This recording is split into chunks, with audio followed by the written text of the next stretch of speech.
Okay, here's the story of the car insurance disaster.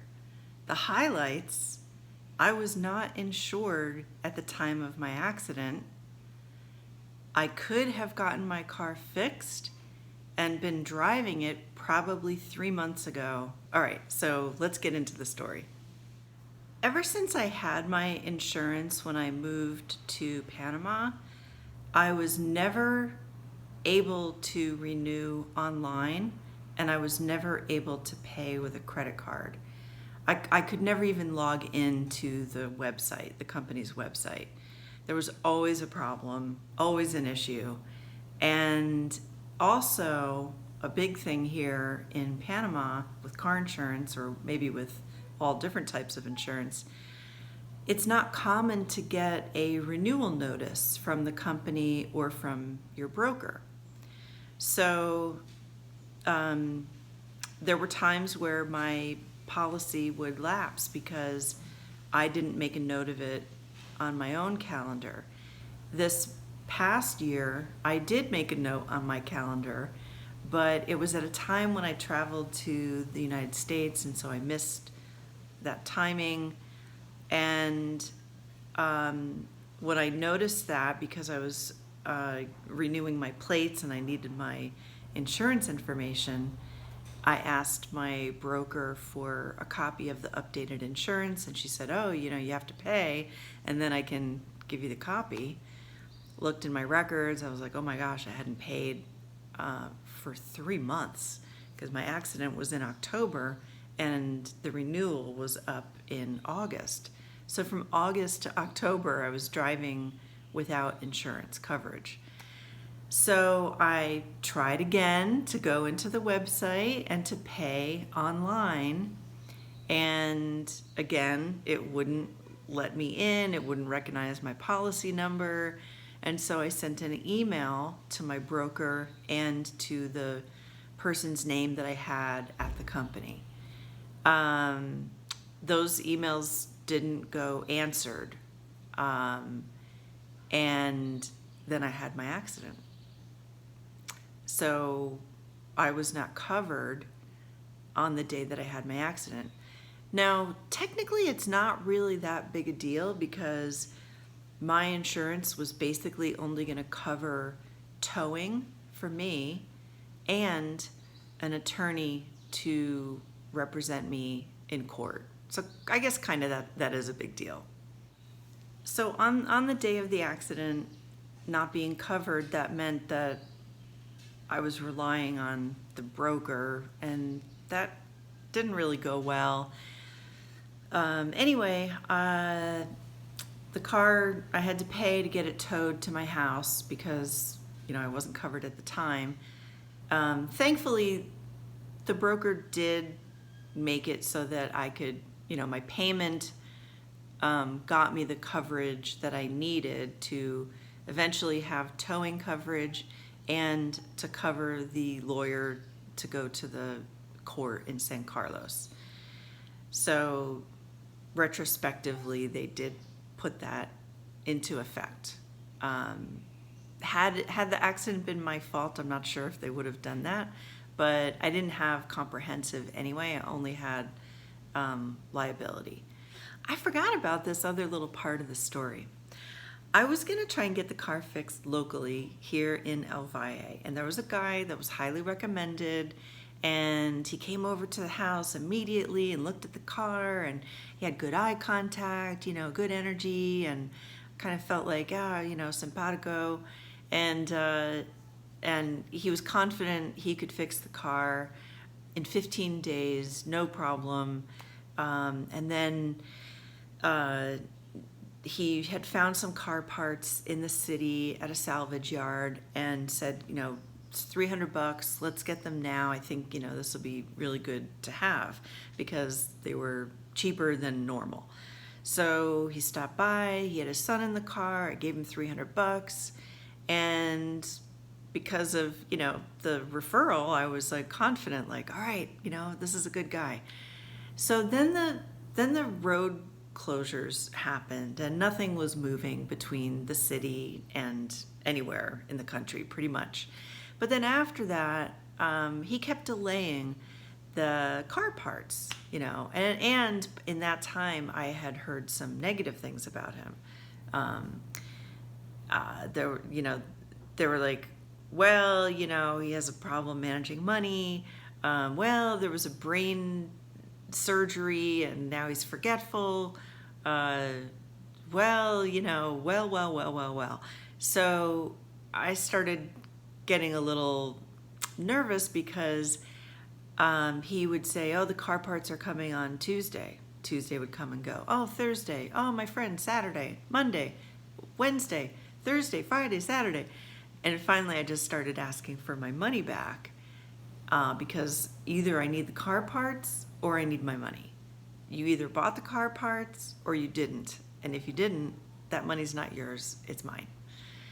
So it took a couple weeks, but he actually did return the money. And then I decided I need someone to kind of help with the car repair, overseeing it. Because if I bring my car to Panama, which is closer to me in El Valle, I'm not going to know who to choose. I don't have the language to speak, car repair. I've learned a little bit of construction Spanish, but I don't know enough to, trust the process. And being a gringa, you know how that goes. And being female. So I am working with somebody and decided to get the car towed to La Chorrera. And the person, was calling to arrange the tow truck to come to my house. And they said, oh, we cover only for $100. She's covered for $100. But my broker had told me that I was covered for $150. And I'd messaged the broker, yes, Patty, $150 for towing, $150 for towing, that's your coverage. So the other person who's going to manage, my car repair, overseeing, she gets the name and the number of this person at the call center who keeps saying it's only $100. And I give it to my broker, and she's like, all of a sudden, radio silent. Who is this person? I'm like, well, call her and find out. She's the person you can talk to authorize, the towing benefit that I have of $150 because they're only saying it's $100. I will try and help you. I will try and help you. So this goes on for a week, and my car is not getting towed anywhere because of the broker not taking any action to call this person and straighten things out. Finally, I agreed, fine, I'll just pay the difference. The towing was $225, and with the $150 benefit, I should have only paid whatever the difference is. So finally, I just was like, all right, fine, we'll just get the tow truck and I'll just pay the extra. But when the tow truck arrived, I was stubborn and I only wanted to pay my $75, which is the difference. I'm really sorry for how I was with the tow truck driver because I was so stubborn. I mean, I was nice, I was friendly, but the poor guy drove, the truck. It was dusk. He's tired. I'm sure he has a family to get home to, and he's very patient with me being a stubborn gringa. I mean, I'm stubborn anyway.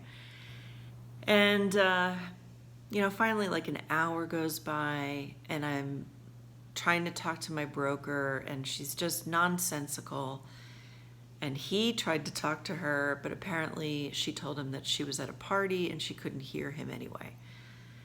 I just decided to pay the difference.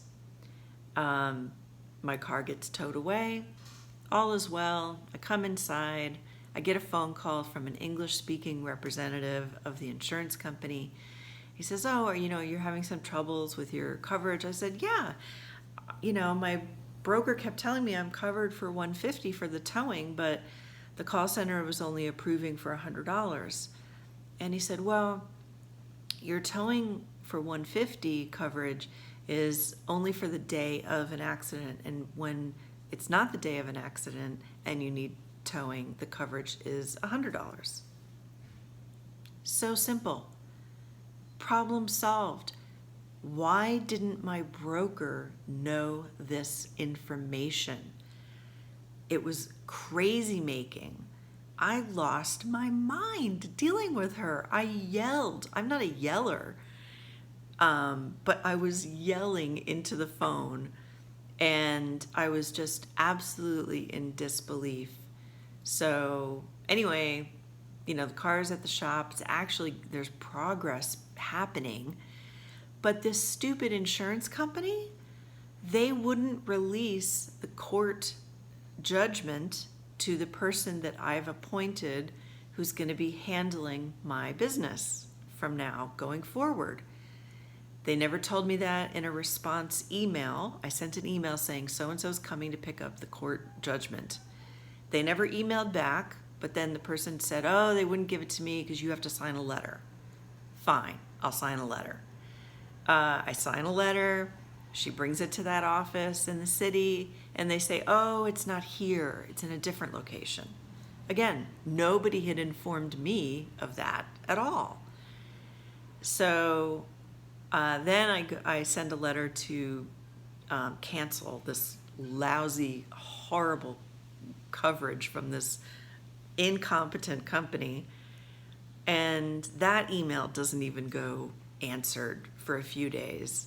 And I've asked them for a retroactive refund, which I'm not expecting to get at all, but I'm asking. Anyway, I might actually have my car within a few weeks, so I am very happy about that.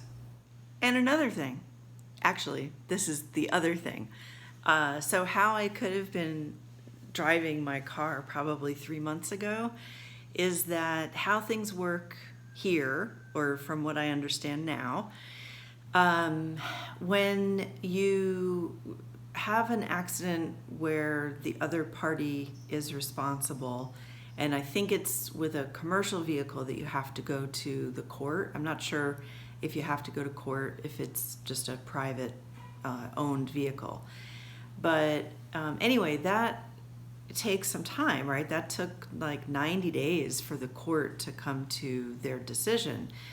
Well, apparently in that time, I could have had the car fixed, kept all the receipts, and then submit them to the insurance company that was responsible for the driver at fault.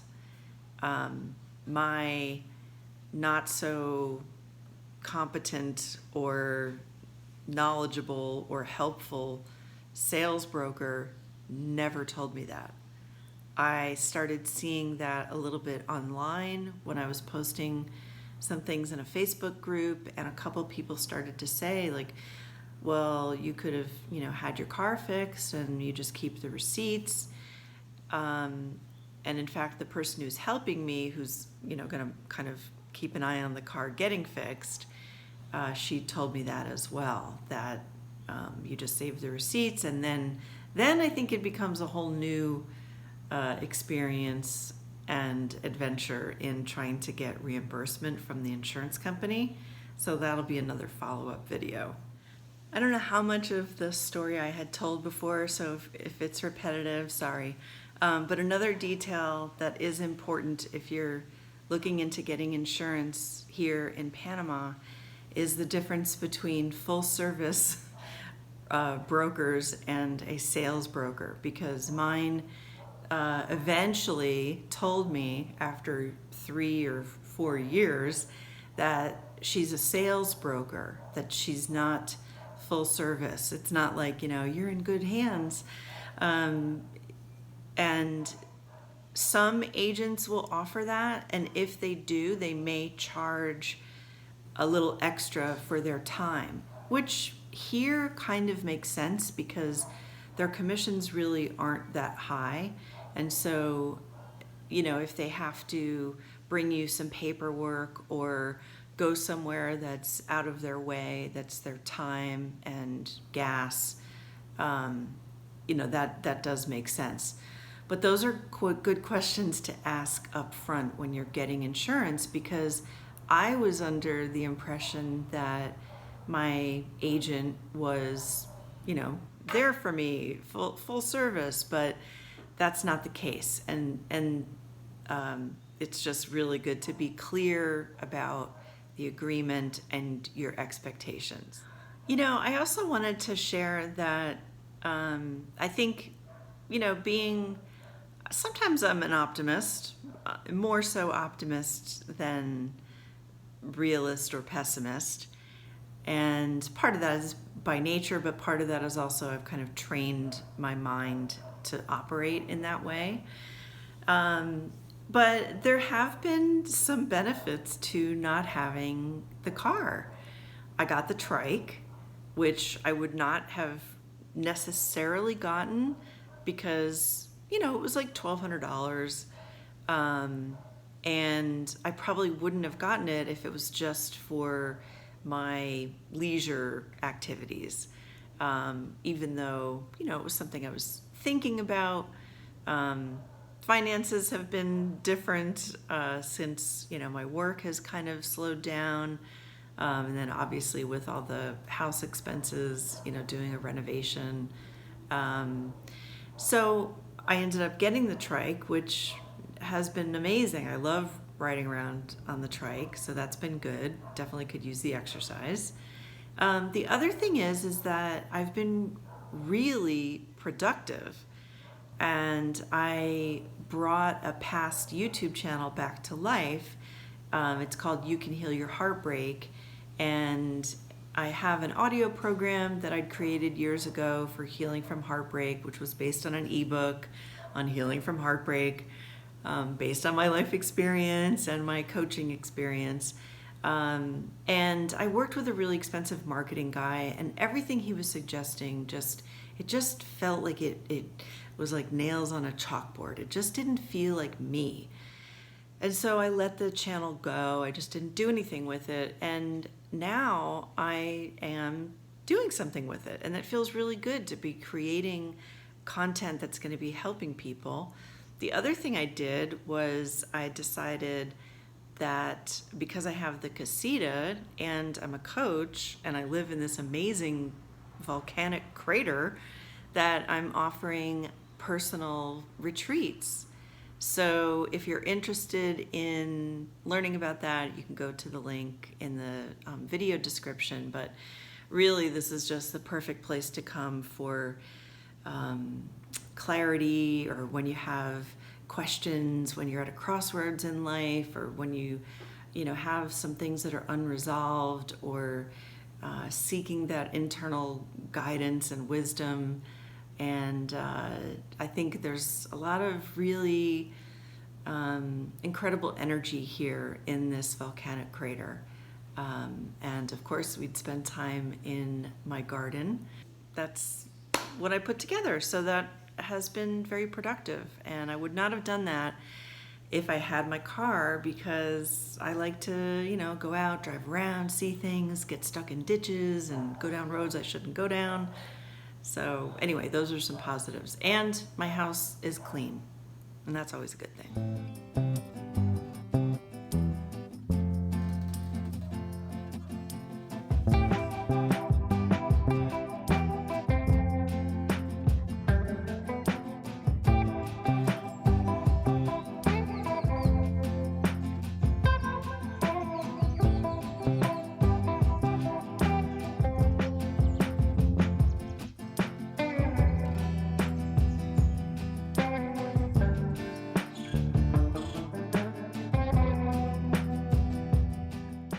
Going with my friend Kelly on a road that I had tried to go on with a friend and had to turn around. Get out of the way. I couldn't even turn around. I had to back out.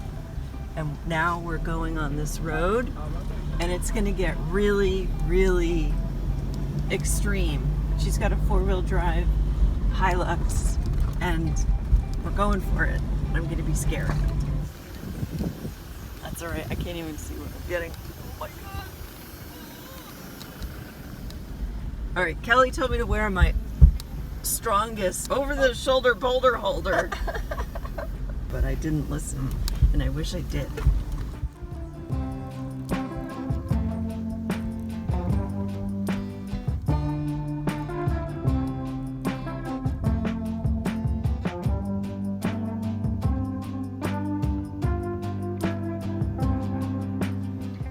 I've been watching a lot of I Shouldn't Be Alive on YouTube, stories of people in very extreme life and death situations. And the other night, I actually bought this emergency survival kit. I'm definitely going to keep it in the car. It has a shovel and a pick.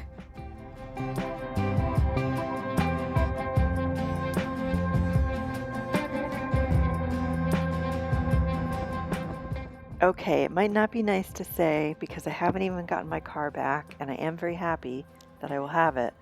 But my next car will be a 4x4 because I love going out and on these roads that you just can't get to in a regular car.